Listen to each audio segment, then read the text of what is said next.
Boa noite, graça e paz em nome de Jesus. É com muita alegria que nós damos início nesta noite a mais um culto de oração, onde nós trazemos aqui nossas petições, nossos agradecimentos e através da direção do Santo Espírito de Deus, nós damos as boas-vindas aos irmãos, aos amigos, aqueles que estão conosco aí, nos acompanhando, e nós queremos recebê-los todos com a graça e a paz do nosso Senhor e Salvador Jesus Cristo. Obrigado pela sua participação. Deus abençoe. Boa noite, irmã. Boa noite, seja bem-vinda. Muito bom. Louvado seja Deus. E nós damos início, irmãos. Boa noite, irmãos. Sejam bem-vindos. Deus abençoe. Nós vamos dando início aqui ao nosso culto. Eu gostaria de começar com os nossos pedidos e agradecimentos de oração, uma vez que é para esse intuito que nós nos reunimos nas quartas-feiras e aproveitamos para falar da Palavra de Deus, alguns estudos, mas o nosso intuito também na quarta-feira é prestar um culto de oração ao nosso Deus, né? Trazer as nossas petições, os nossos agradecimentos. Então, desta forma, nós vamos fazer assim. Mas eu gostaria de estar comentando com os irmãos que, né, hoje nós estamos dia 21 e já são 21 dias do mês de abril que nós estamos aí sem culto presencial. Provavelmente, mais os 14 de março, nós chegamos aí a 35 dias sem culto presencial. Mas aprove a Deus permitir que nós estivéssemos nessa situação.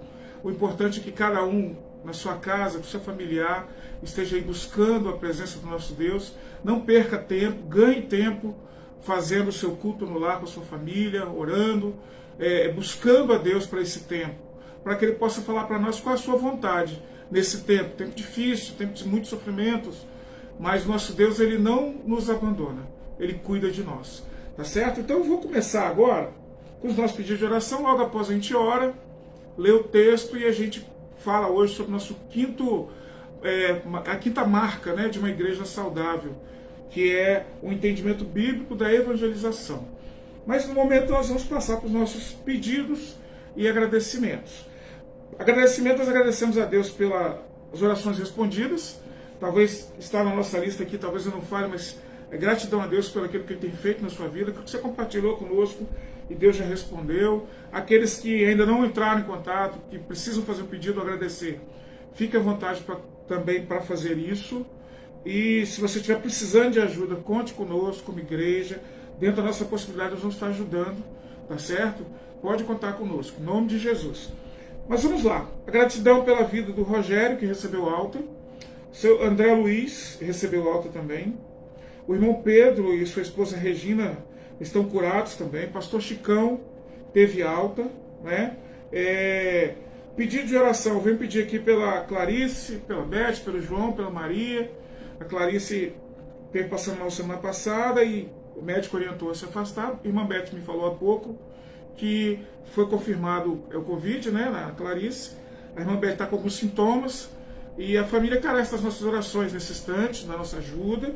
Que Deus possa ser com eles nesse momento e de recuperação, de tratamento, e lembrando da família aí do João Timóteo, né? O João, a Beth, a Clarice e a Maria, tá bom? Esses são os nossos pedidos aqui. Continuando, a dona Angelita de Jesus tornou-se entubada, então carece também das nossas orações.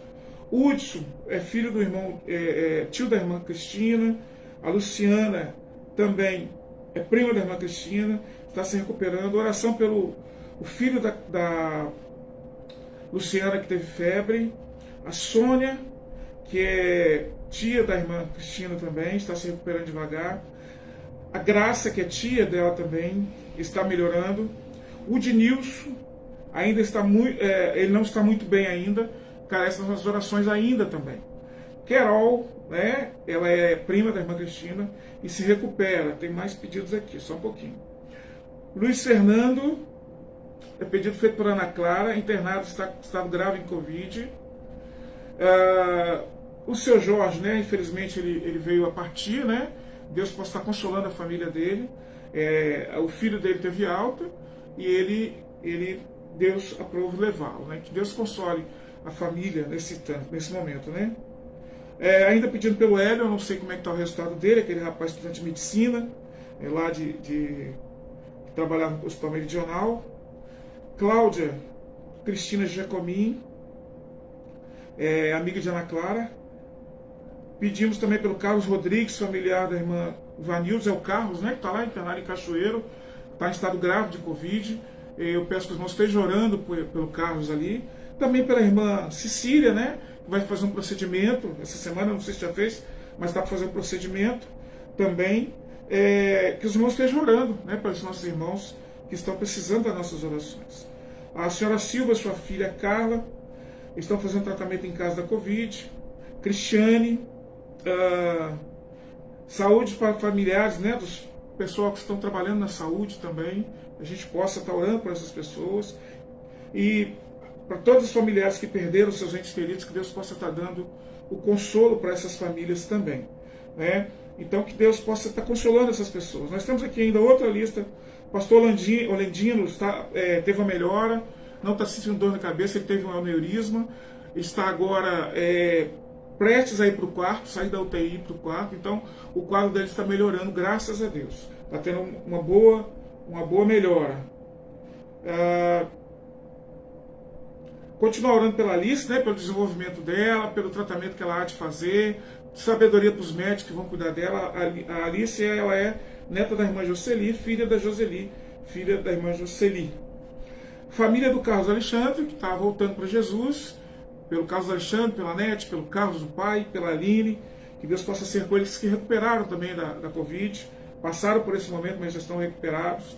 Pela sala de novos crentes, graças a Deus estamos aí indo para a terceira lição, e graças a Deus com boa participação, e nós carecemos da oração dos irmãos, para aquelas meninas e meninos que estão ali estudando com a gente a palavra de Deus.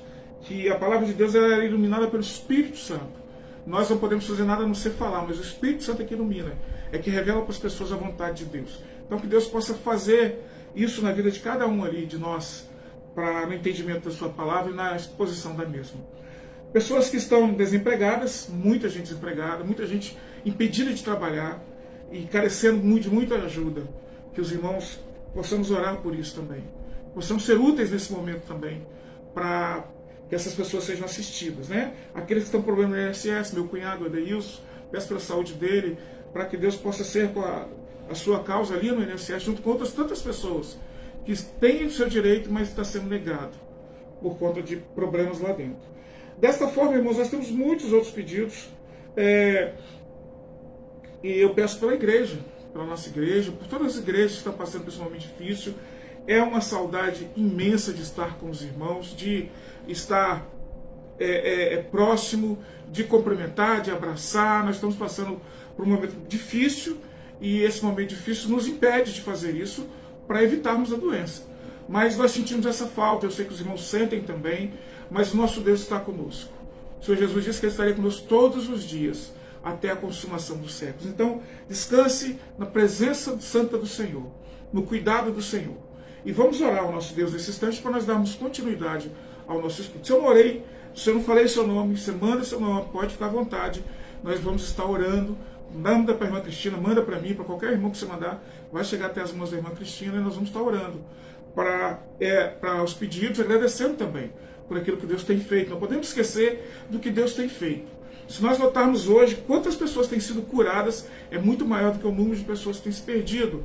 Mas às vezes a gente fica se pegando só naquele que na parte ruim da situação. Mas Deus tem curado, Deus tem agido, Deus não parou de agir e de cuidar do seu povo.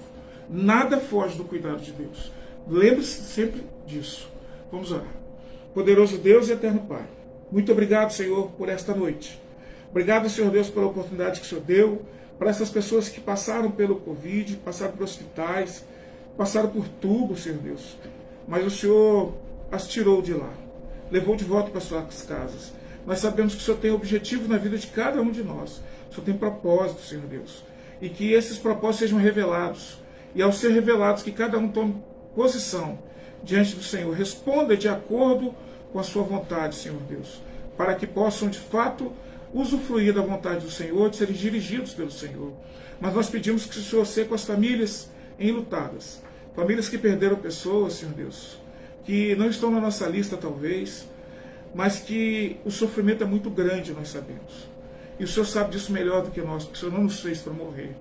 Mas nós pedimos, Senhor Deus, em nome de Jesus, no poder do seu Santo Espírito, que o consolo do Senhor os conforte, para que eles possam caminhar, entender a vontade do Senhor para as suas vidas. Também, Senhor Deus, coloco diante do Senhor aqueles que estão faltando as coisas por falta de emprego, por falta de recursos, que o Senhor dê, Senhor Deus, a condição, dê, Senhor Deus, condições para que essas pessoas sejam assistidas e possam ter o seu sustento, Senhor Deus. Tantas pessoas perderam emprego, tantas empresas fecharam, mas nós agradecemos ao Senhor porque o Senhor tem propósito. O Senhor está no controle de tudo e nós sabemos que o melhor o Senhor vai fazer. O melhor para nós é entendermos a sua vontade e obedecermos. Nesta noite, Pai, nós pedimos por cada pessoa que se encontra participando conosco, pedimos que o Senhor guarde, proteja, que o seu Santo Espírito fale ao coração, que a tua igreja, Senhor Deus, tenha o privilégio de ter as marcas de uma igreja saudável e que viva essas marcas, Senhor Deus. Seja conosco, Pai, a partir de mim eu te peço e agradeço no nome de Jesus. Amém. Irmãos, hoje nós vamos falar sobre a quinta marca de uma igreja saudável. Nós já falamos sobre uma pregação expositiva, que é algo exclusivo do pastor. O pastor, aquelas pessoas que pregam na igreja, precisam ter essa marca, que é o quê? Pregar toda a Bíblia, sem ficar pegando de parte por parte, mas toda a Bíblia. E nesse intuito nós vamos entender toda a vontade de Deus, todo o projeto de Deus na trajetória da Bíblia. E isso é pregação expositiva. O segundo é uma teologia bíblica, ou seja, aquilo que a Bíblia diz nós vamos aplicar nas nossas vidas. Vamos andar de acordo com o que a Bíblia diz, não vamos pregar uma coisa e viver outra. Uma teologia. O que é essa teologia bíblica? É um conhecimento da palavra de Deus em nós, é o conhecimento daquilo que Deus revelou dele para nós. Isso é teologia.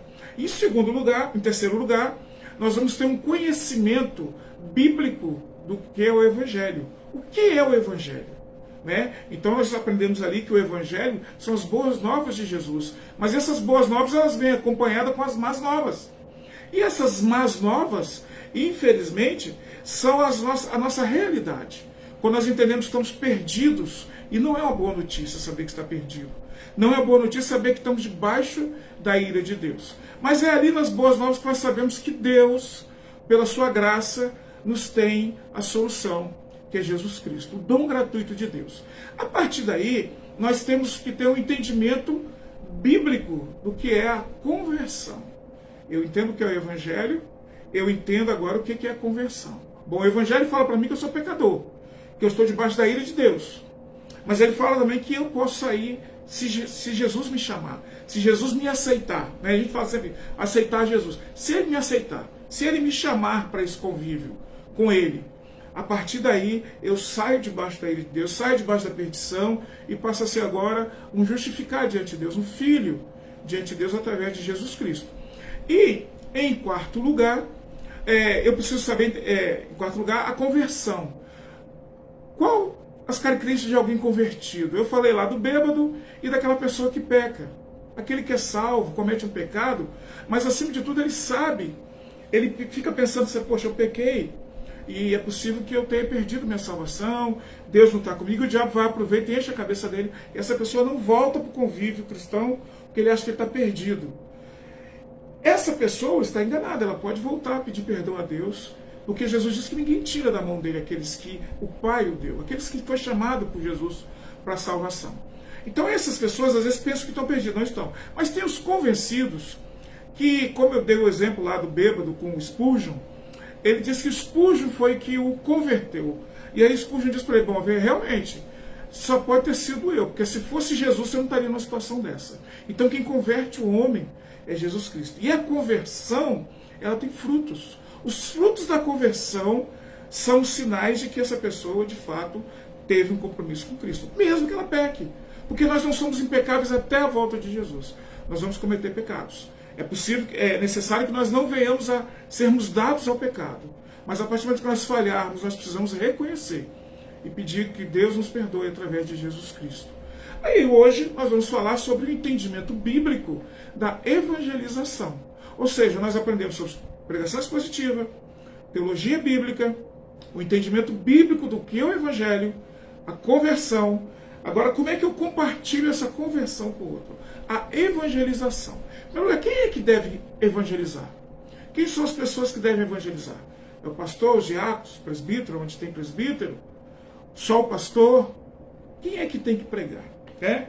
Antes disso, eu quero ler um texto bíblico com você, vamos ler outros textos, mas a princípio eu quero ler Mateus, que é de conhecimento de todos, capítulo 28, versículos 19 e 20, que diz assim: portanto, ide, fazei discípulos de todas as nações, batizando-os em nome do Pai, do Filho e do Espírito Santo, ensinando-os a guardar, ensinando-lhes a obedecer a todas as coisas que eu vos ordenei.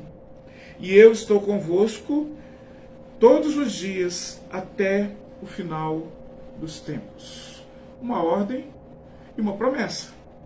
A ordem de ir. Indo, né? Aprendemos que o verbo é indo.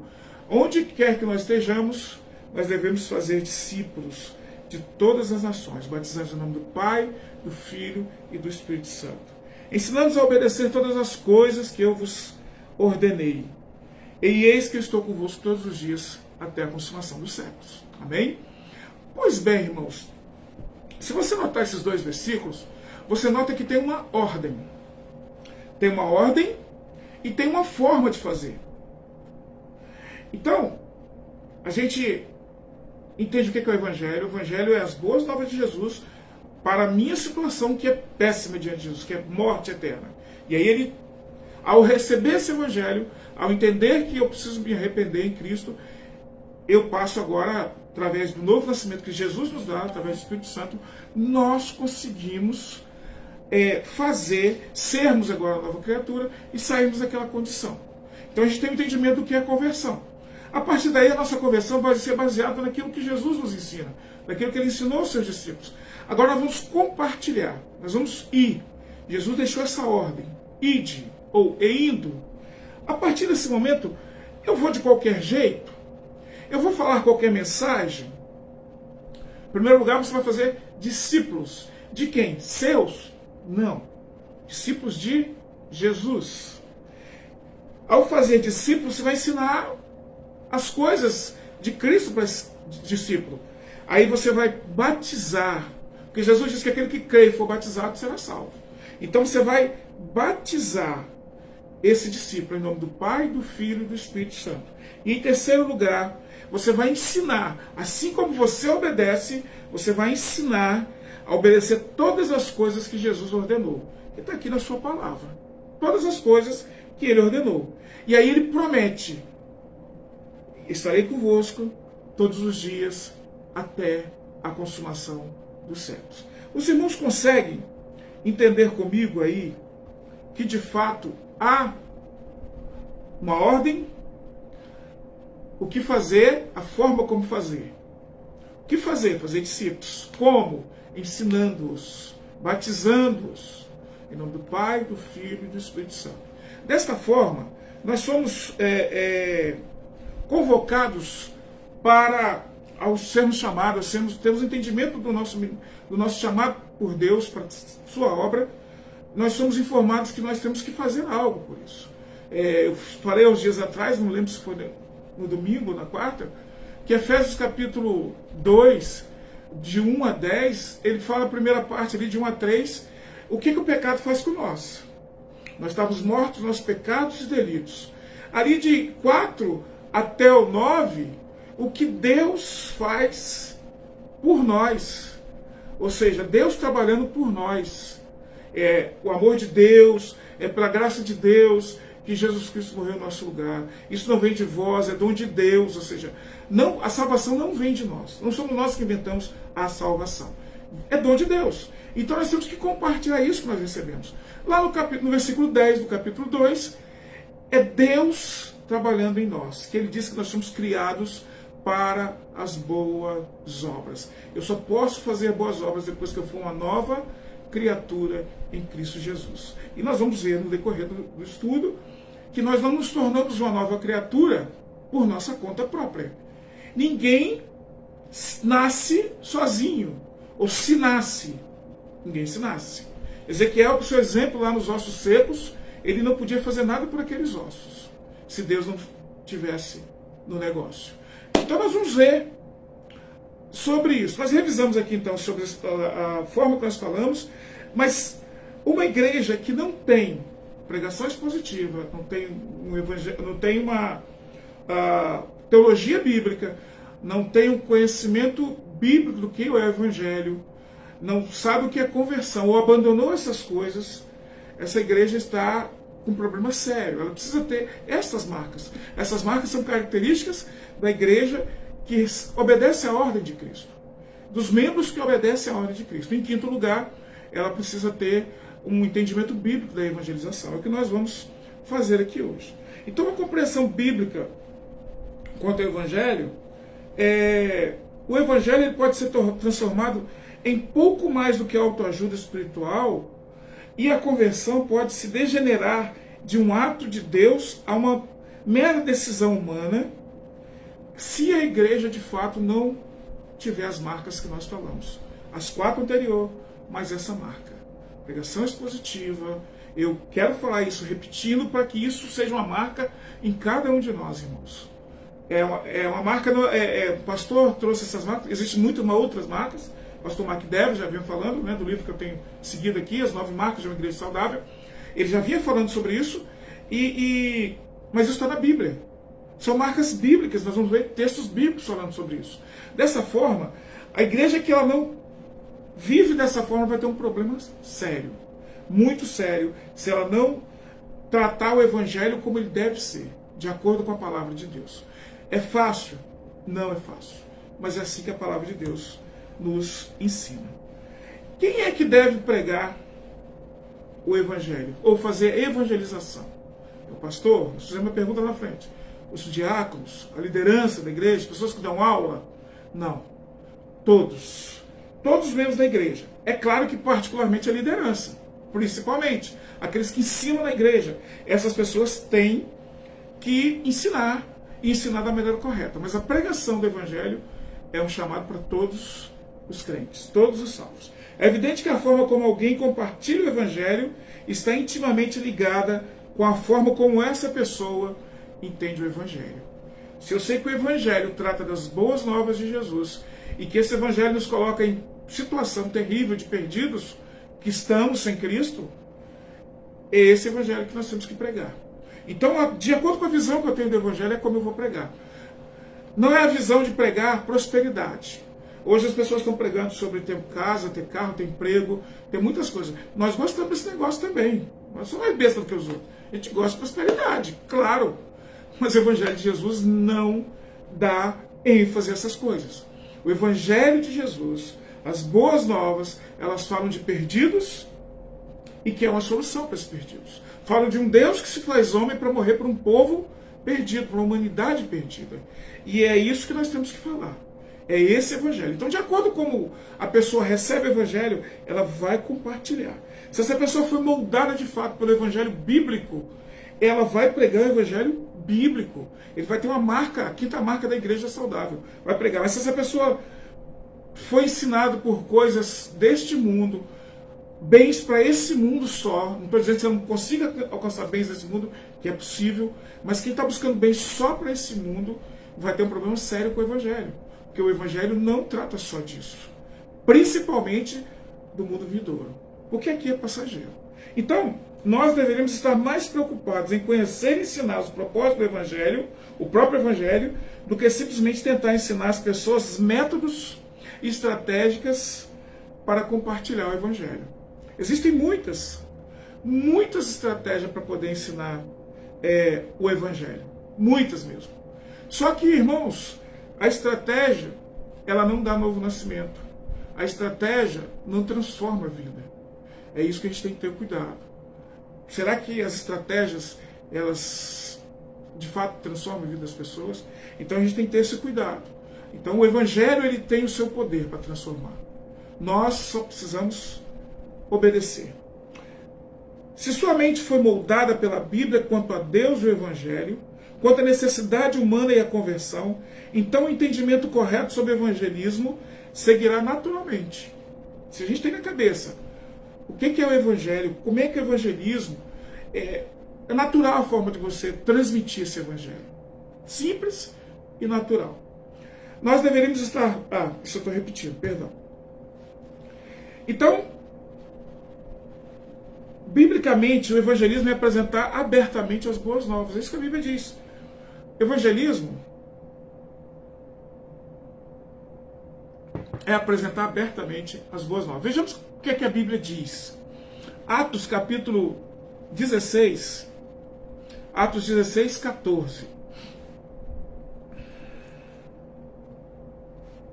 Atos 16, 14. Quem quiser acompanhar. Diz assim a palavra de Deus.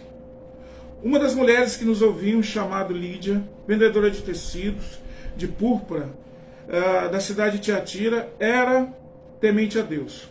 O Senhor lhe abriu o coração para escolher as coisas, para acolher, as coisas que Paulo dizia.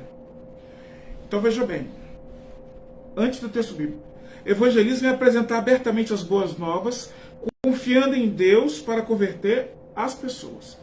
Não somos nós que convertemos as pessoas. Deus não nos deu o poder de convencer as pessoas, de transformar as pessoas.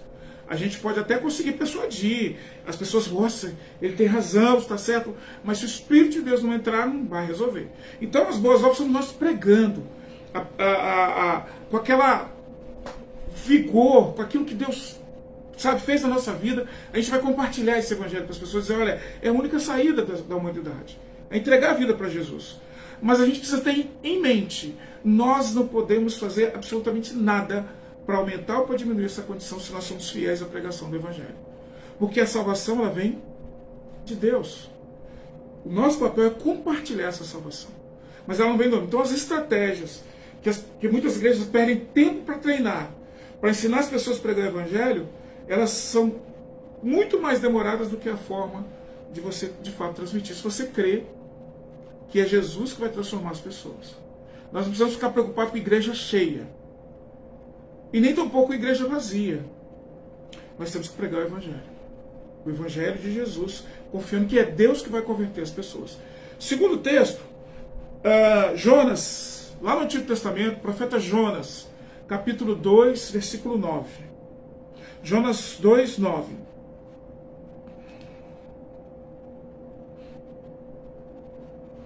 Diz assim a palavra de Deus. Mas eu te oferecerei sacrifício com voz de ação de graças. Pagarei o meu voto. A salvação pertence ao Senhor. Se você lembrar comigo da história de Jonas, Jonas foi convocado por Deus para pregar numa cidade chamada Nínive. E lá esse povo era inimigo do povo judeu. E Jonas sabia que esse povo era um povo terrível, mau. E ele não queria que eles se convertessem. Por ele, eles morriam para lá. E ele achava que a salvação, ou seja, a proteção, a direção de Deus era só dos judeus. Esse povo não devia. Mas Jonas acabou que ficou no peixe lá 3 dias, 3 noites. E esse peixe foi e fez o Uber submarino, né? Levou ele até a beira da praia e soltou ele lá na beira da praia. E lá ele, na praia da cidade, desse local onde ele ia ter que pregar, ele começa pregando lá, sem nenhuma vontade, e a expectativa era que as pessoas não se convertessem, mas as pessoas se converteram. Ele passa a entender, depois de tudo o fato acontecido, que a salvação vem de Deus. Por mais má vontade que alguém tenha de pregar, se estiver pregando, e Deus quiser, as pessoas vão se converter. Então foi isso que Jonas entendeu na sua experiência ali, de pregar o evangelho, de pregar a mensagem do Senhor ali para ele. O profeta tinha que levar a mensagem para o Senhor, para que aquele povo se acertasse. Hoje nós falamos do evangelho. Então, aquele povo aceitou. Todos, do rei ao mais simples que tinha na cidade, todos rasgaram suas roupas, colocaram saco de cinza num reconhecimento de humildade, se humilhar. E essas pessoas aceitaram, se converteram. Jonas não precisou botar luzinha. Irmãos, tem cada negócio esquisito. Estava conversando com o irmão, tem uma experiência na igreja aí. E esse negócio de pintar a igreja escura, com luz, com não sei o que, com fumaça. Então, uns negócios estranhos. Eu não consigo ver base na Bíblia para você fazer isso. Uns negócios muito estranhos. Isso pode encher a igreja, mas não transforma a vida das pessoas. Ok? Terceiro texto. João 1, 12 e 13. João capítulo 1, versículo 12 e versículo 13. Mas todos os que o receberam, aos que creem no seu nome, deu-lhes o poder ou a prerrogativa, eu prefiro a palavra poder, que se tornassem filhos de Deus. Versículo 13. Os quais não nasceram da linhagem humana, nem do desejo da carne, nem da vontade do homem, mas de Deus. Então veja bem, e João ele explica que as pessoas que receberam o chamado de Jesus, porque o Evangelho é Jesus chamando, mesmo que usando pessoas como nós, pessoas falhas, né, pecadores, mas é Ele que vai atuar naquilo que nós pregamos, que vai transformar a vida das pessoas. Então, João está dizendo aqui que aqueles que o receberam porque Ele chamou, eles aceitaram. Os que creram no seu nome, Ele deu-lhes o poder de se tornarem filhos de Deus. Eram inimigos de Deus, agora são filhos. Quem deu esse poder foi Deus. Jesus Cristo, não somos nós. E, versículo 3, os quais não nasceram da linhagem humana, nem do desejo da carne, nem da vontade do homem, mas Deus.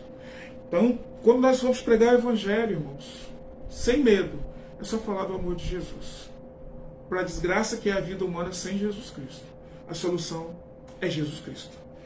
Qualquer tentativa de forçar o nascimento espirituais serão tão efetivas quanto Ezequiel fica lá traçando osso até a revelação de Deus.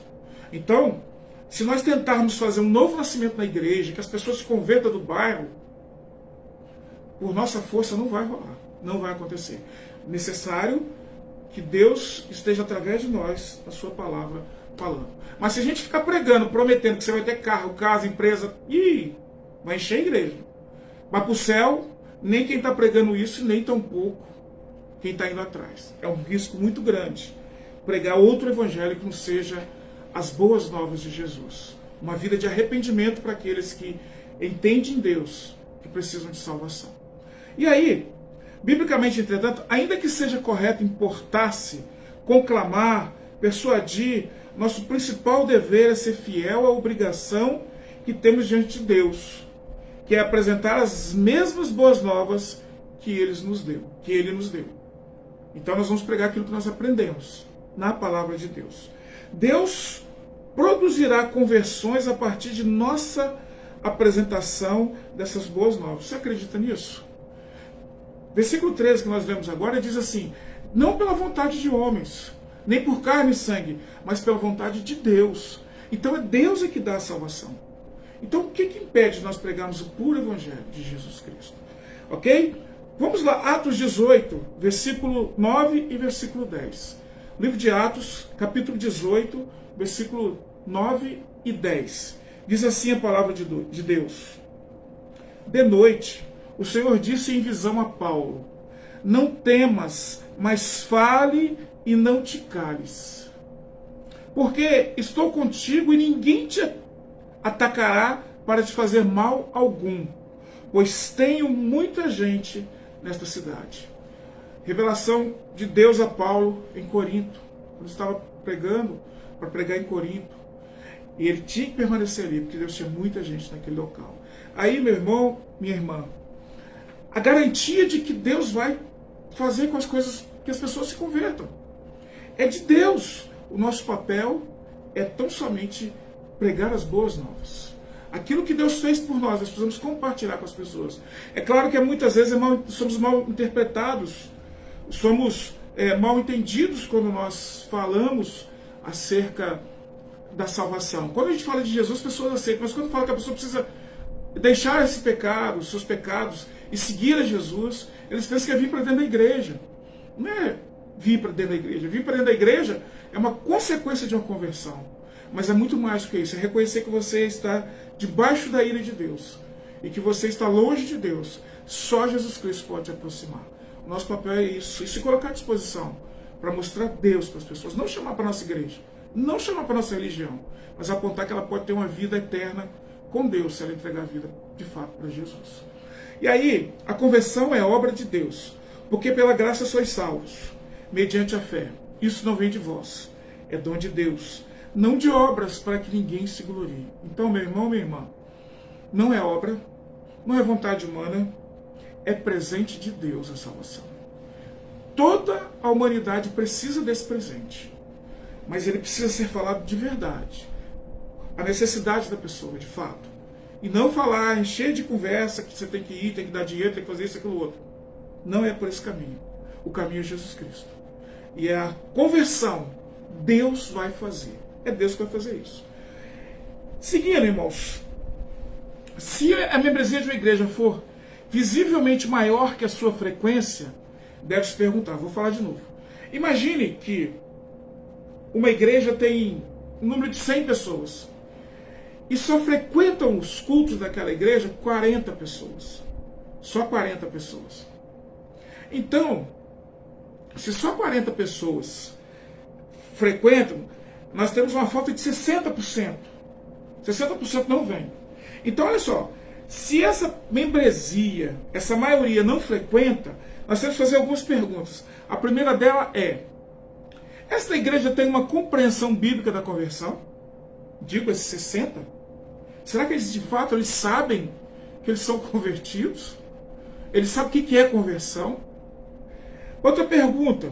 Além disso, deveríamos perguntar que tipo de evangelismo foi pregado e resultou em um número tão grande de pessoas que não estão envolvidas com os trabalhos da igreja. Né? Que evangelho essa pessoa aprendeu que ela não tem comunhão? Isso vale, por favor, essa máxima vale lá para março do ano passado, né? Que março do ano passado a gente podia se reunir. Até agora, de agosto depois para cá, a gente estava se reunindo. Eu estou falando nessa máxima, sem pandemia, a gente podia se reunir. Da pandemia o negócio aumentou, porque muita gente lá pulou fora mesmo. Mas preste bem atenção, que evangelho essas pessoas têm se elas não se comprometem com o evangelho, de estar presente junto com a igreja, ou seja, de congregar com a igreja? Coisa essa que nós falamos no aniversário da igreja, vemos falando sobre comunhão na igreja. Né? E ainda considerando-se, seriamente, a membresia deles como uma boa evidência de salvação. Será que tem certeza de salvação? Se não tem, o evangelho dele é o evangelho invisível, de não aparecer. Outra pergunta: a igreja contestou essa situação de alguma forma? Ou pareceu perdoar essa situação através de um conveniente silêncio? Está provocando a postura da igreja com os faltosos. E por favor, irmãos, não estou dizendo dos dias de hoje. Nós estamos em pandemia, nós não podemos nos reunir, até porque eu estou nesse canal por conta disso. Mas a gente precisa notar o seguinte: a igreja se importou com essas pessoas que sumiram? A igreja não cobra, não fala nada? O que aconteceu? Então, uma igreja saudável, a membresia, a maioria, é comprometida com o reino. É comprometida com a igreja local. Ok? Isso nos leva para quê? A disciplina eclesiástica bíblica faz parte do evangelismo da igreja. Ok? A igreja tem que prestar atenção nos seus membros. Está longe, o que aconteceu? Sabe? Tem que cobrar. Porque a igreja precisa estar saudável para Deus. Isso custa. Dói muitas vezes. Mas é assim que a igreja de Deus anda. McDermott, nesse livro que nós estamos tratando, As 9 Marcas de uma Igreja Saudável, ele transmite 3 coisas na pregação do evangelho, quando ele vai evangelizar alguém. E eu entendo, irmãos, que é relevante para nós, e essa ordem que ele vai mostrar aqui é muito interessante. Eu quero que você preste atenção nela.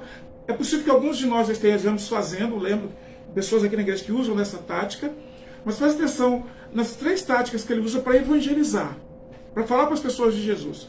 A primeira é: a decisão é custosa. Lembra que a gente falava, né, de antigamente, o evangelho, o cristianismo, não é mar de rosa. Ser crente não é mar de rosa. Não é facilidade. Tem um preço a se pagar. Primeiro é o arrependimento. Nós estamos perdidos, tem que se arrepender. E pagar o preço da santificação, da busca. Isso é custoso, isso não é de graça. Não é entrar assim, né? Então, por isso, deve ser considerado cuidadosamente. No evangelismo, nós temos que falar, a decisão ela é custosa.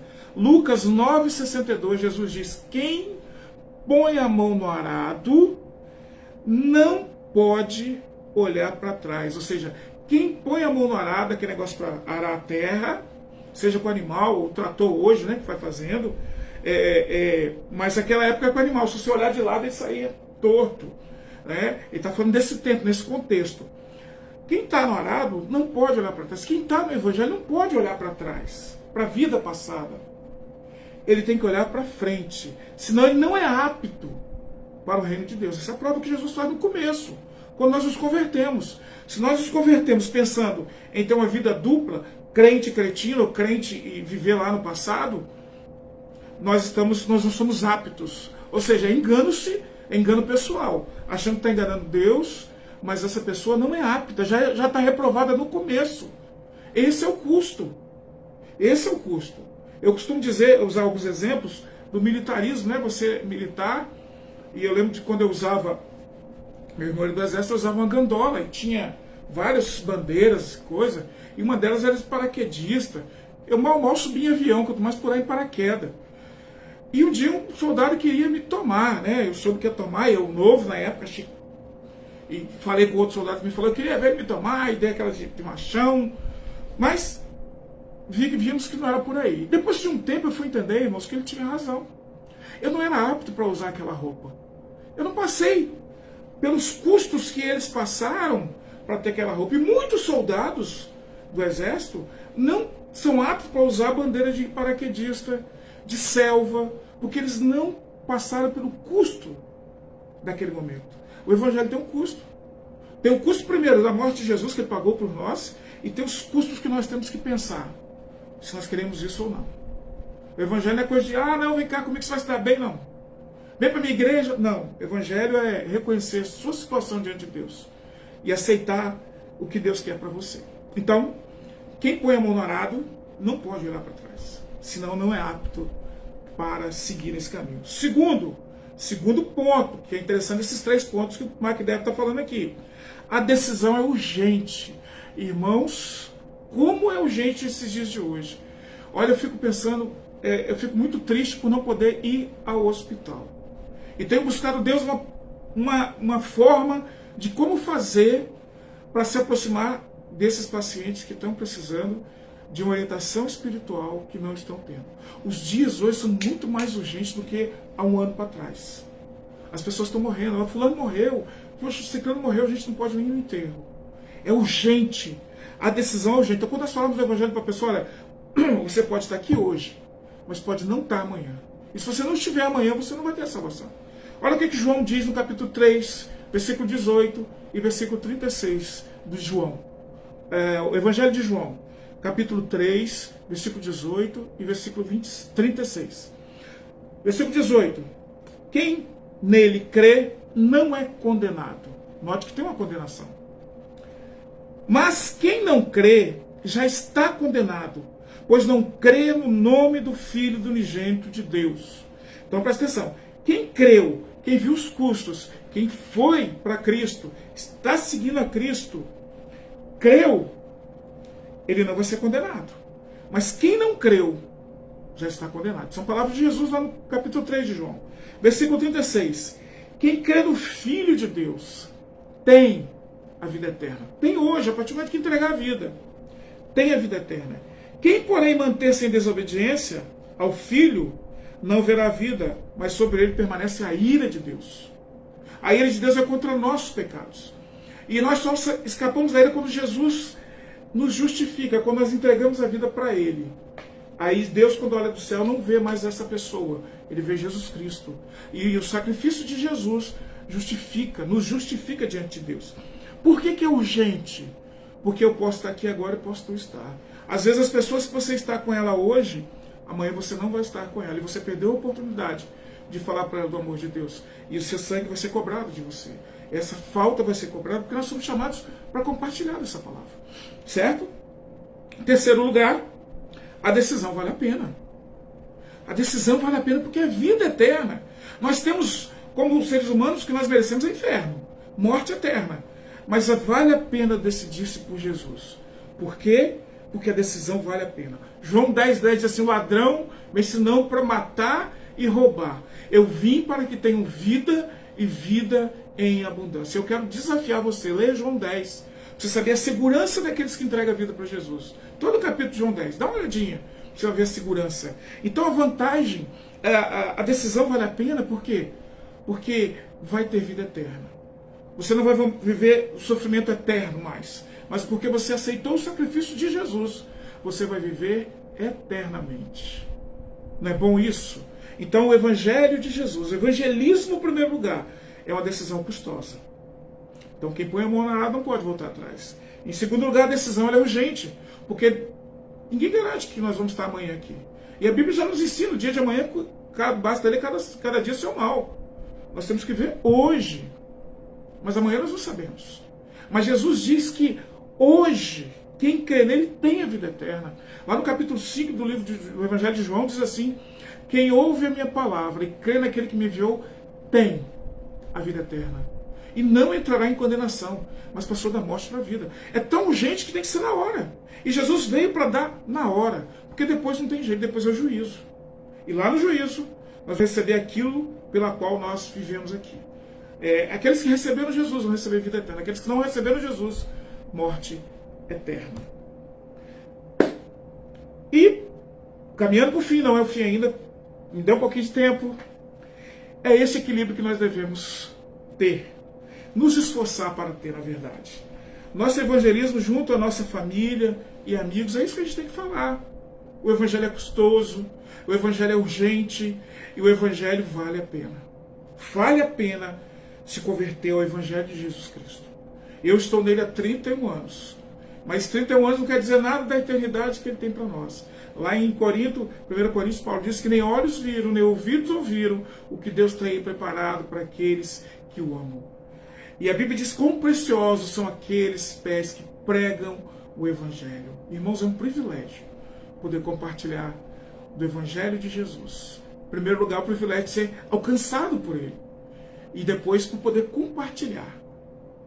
Viver pelas boas obras, ou seja, Deus trabalhando em nós. Dessa forma. Então, esse equilíbrio é que nós deveríamos nos esforçar para ter em nosso evangelismo na igreja como um todo. Não precisa ir para a faculdade, é só estudar a Bíblia. Ver o que Deus fez na sua vida. Compartilha através da Bíblia aquilo que Deus fez na sua vida. Portanto, outra marca de uma igreja saudável é uma compreensão bíblica e prática do evangelismo. O único verdadeiro crescimento é o crescimento que vem de Deus, irmãos. Não precisamos ficar loucos com o crescimento. Eu falei aqui da minha revolta com diretorias de missionários, onde eles exigem um número X de conversões. Não adianta você querer 1, 10 ou 1000 se Deus não tiver no negócio. A conversão só acontece se Deus quiser. As estratégias são boas, tem muito material bom, mas nunca divorciada da vontade de Deus. Evangelizar é contar as boas novas de Jesus, aquilo que ele fez na sua vida, que ele pode fazer. Então, a marca de uma igreja saudável é ter um conhecimento bíblico do Evangelho. E eu quero concluir com 2 textos bíblicos, 4 versículos e 2 textos. Eles estão lá em Mateus, capítulo 28, 19 e 20, foi o que nós começamos, e Atos 18, 9 e 10. O primeiro deles, Mateus 28,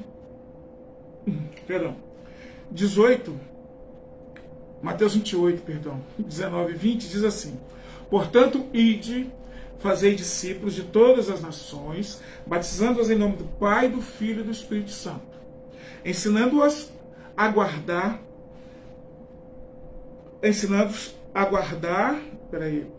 ensinando-lhes a obedecer a todas as coisas que eu vos ordenei.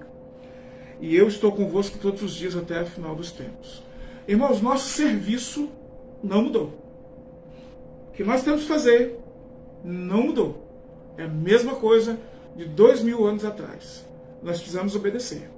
Em segundo lugar, segundo texto, Atos 18, 9 e 10.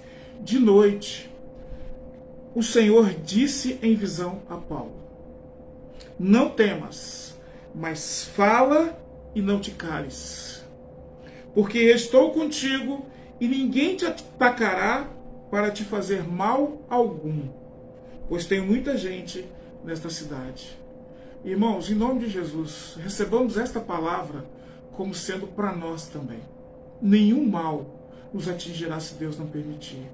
Mas façamos o trabalho que Deus colocou nas nossas mãos, de pregar esse evangelho, mas pregar ele com fidelidade à palavra de Deus. Nós não temos que fazer graça para ninguém, não temos que oferecer nada para ninguém, não temos que prometer nada para ninguém, a não ser aquilo que Deus prometeu na sua palavra. E isso é o bastante para uma vida eterna. É o suficiente. Que Deus confirme no seu coração, isso que Ele confirmou no meu, de pregar o evangelho bíblico, pregar aquilo que Deus falou de fato no seu coração. E nós temos certeza que Deus vai operar. Vidas novas vão vir para os pés de Jesus. Quando nós de fato lançarmos a quinta marca, que é um evangelismo baseado na Bíblia, o entendimento bíblico do que é o evangelismo. Muito obrigado pela sua companhia. Deus abençoe. Quero fazer uns agradecimentos aqui. Vi minha sobrinha Vanessa, vi meu cunhado Deilson, vi Zeni. Então, Deus abençoe. Obrigado, irmãos aí da igreja, né, que estão junto aí. Obrigado. Deus abençoe. Muito obrigado pela participação. Receba a palavra de Deus em nome de Jesus. Tá bom? Vamos orar em nome de Jesus. Poderoso Deus e eterno Pai. Muito obrigado, Senhor Deus, pelo privilégio da salvação. Salvação essa que não foi comprada por mim, não foi os meus méritos que deram, não foi por ser de uma família humilde ou rica, não foi por nada que eu pudesse fazer, mas foi pela sua graça, Senhor. E eu peço, Senhor Deus, que essa graça nesse momento, em nome de Jesus, alcance aqueles que ainda não tiveram esse privilégio de ouvirem a voz do Senhor Jesus, que Ele está chamando há muito tempo. Eu te agradeço e peço que nesta noite, Senhor Deus, o seu Santo Espírito convença do pecado, da justiça e do juízo. Peço também que visite nossos irmãos e irmãs que estão enfermos. Nossos amigos, Senhor Deus, que confiaram a nós os seus pedidos de orações. E nós pedimos pela vida deles, pela saúde deles, Pai, em nome de Jesus. Muito obrigado, Senhor Deus, pelo seu cuidado, pelo seu conforto. Obrigado pela provisão do Senhor. Nós pedimos que não venha faltar nada para aqueles que estão precisando e que haja socorro, Senhor Deus. Como igreja, eu te peço que sejamos capazes, Senhor Deus, que podemos ter recurso para ajudar aqueles que nos procurarem para ajuda, Senhor Deus. Em nome de Jesus, muito obrigado por esta noite. Obrigado pela salvação. Eu peço a sua bênção aí pela vida de cada um que nos esteve conosco nesta noite. E aqueles que não estiveram, que sua bênção os alcance. É a nossa oração que nós agradecemos e pedimos. Em nome de Jesus. Amém. Boa noite, irmãos. Até domingo, 19h30, em nome de Jesus. Aqueles que estão na classe novos, domingo às 10 da manhã. E se você tem interesse em participar da classe novos, fale conosco. Vai ser um prazer. Estamos operando ali no Meet, né? Na sala de reuniões. E você é o nosso convidado em nome de Jesus. Deus te abençoe. Uma boa noite em nome de Jesus. Até domingo, se Deus quiser.